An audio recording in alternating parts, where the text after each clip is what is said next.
여러분 안녕하세요.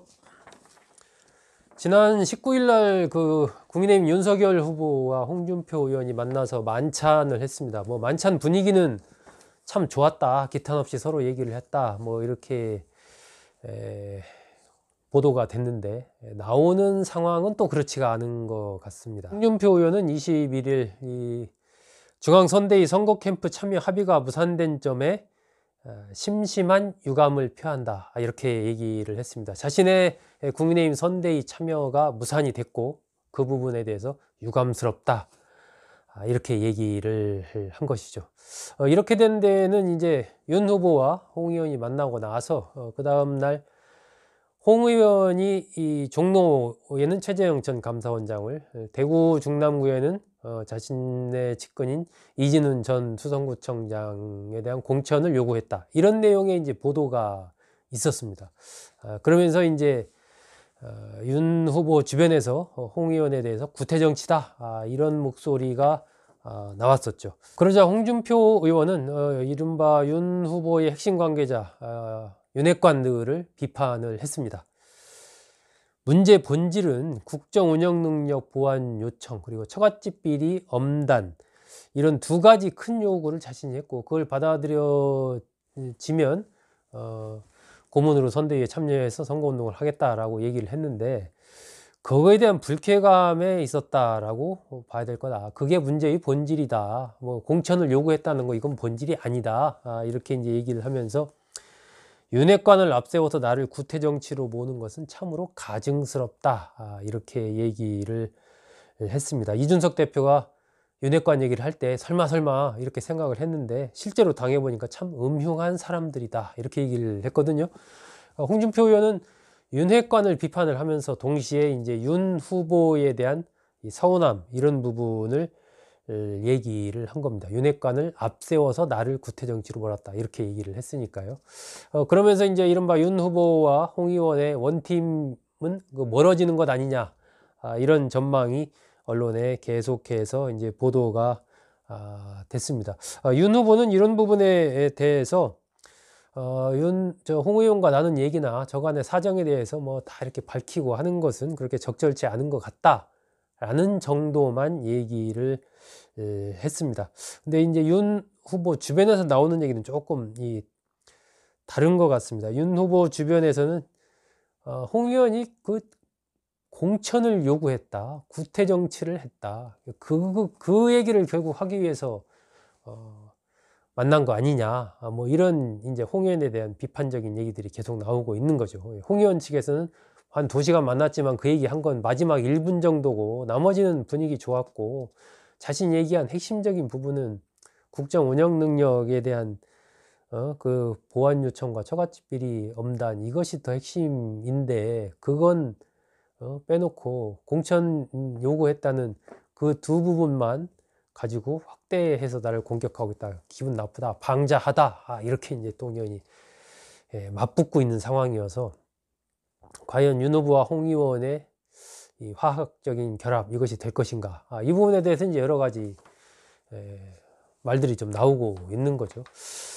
저는 이 윤 후보가 홍 의원을 끌어안는 것, 홍 의원과 언팀이 되는 것, 이것은 그냥 필요 조건이다, 아주 기본적인 조건이다라고 생각을 합니다. 그러니까 윤 후보가 후보이기 때문에 경쟁했던 강력한 제1의 경쟁자였던 홍 의원과 만나서 같이 이렇게 이른바 원팀이 돼서 선거운동을 펼쳐나가는 거, 이건 당연한 거다, 그렇게 보기 때문에 지금 시점에서 뭐 홍 의원과 원팀이 되느냐 안 되느냐 뭐 이런 얘기가 나오는 것 자체가, 또 홍 의원을 구태정치로 몰아붙이고 막 이런 것 자체가 이게 좀 뭔가 잘못 가고 있다라고 생각을 합니다. 그리고 홍 의원이 요구했던 그 두 가지, 국정 운영 능력 보완 요청과 처갓집 비리 엄단, 국정 운영 능력 보완 요청이라는 것은 결국 두루두루 능력 있는 사람들과 같이 이른바 협치를 통해서 국정을 운영하겠다라는 그런 부분에 대한 의지를 보이라 라는 얘기이기 때문에, 일단 안에서 본다면 홍 의원이나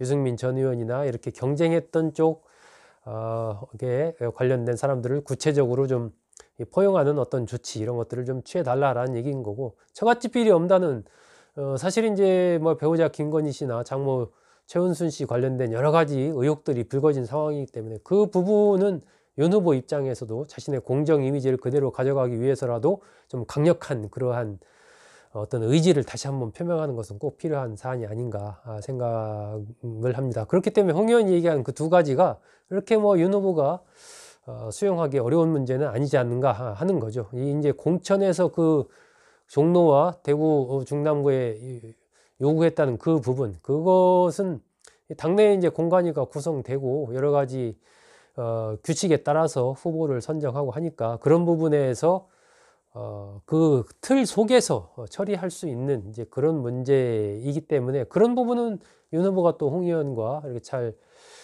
얘기하고 했으면은 큰 문제가 없었을 것 같은데 이게 이상하게 어쨌든 이 홍 의원을 막 공격하는 이런 형태가 됐고 또 윤 후보가 최재형 전 원장을 그 뒤에 만났지 않습니까? 만나서 최 전 원장으로부터 어쨌든 아무 조건 없이 윤 후보의 당선을 위해서 돕겠다 이런 얘기를 끌어냈단 말이죠. 그러면 이제 홍 의원이 이렇게 공중에 붕 떠 있는 것 같은 그런 모양새가 연출이 됐기 때문에 저는 이런 것은 좀 바람직하지 않은 것 같다. 그러니까 홍 의원이 참여할 수 있는 공간을 윤 후보가 만들어주고 또 유승민 전 의원도 마찬가지입니다. 이렇게 하면서 같이 이렇게 화합해서 선거운동을 갈 수 있도록 그 방향으로 만들어 가는 것이 맞다. 그렇기 때문에 윤 후보가 그와 관련해서 좀 더 어떤 적극적인 내부에서의 역할 이런 것들이 좀 필요하지 않나 하는 이런 생각이 듭니다.